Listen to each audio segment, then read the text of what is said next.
What if your customers could build their own bundle, choosing exactly the products they want, while you automatically increase the value of every order?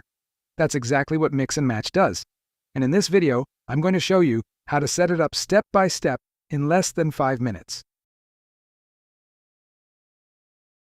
Open Releasit Bundles from your Shopify admin and go to the Bundles and Quantity Offers section. Click Add Bundle. First, give your offer an internal name, something descriptive that helps you identify it in your dashboard. Your customers won't see this name.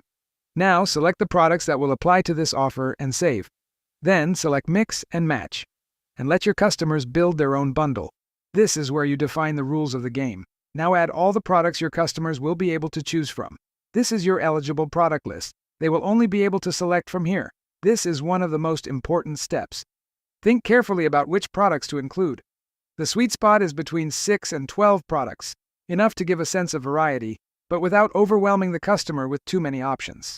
Now let's make your offer look as good as it works. Choose one of the available layouts and customize the header. Something like Build Your Bundle or Pick Your Pack works really well to communicate freedom of choice. Add a savings badge so the discount is visible right away. And if you want, a footer with trust signals like free shipping on bundles. Check the live preview to confirm everything looks perfect, and when you're ready, click Save.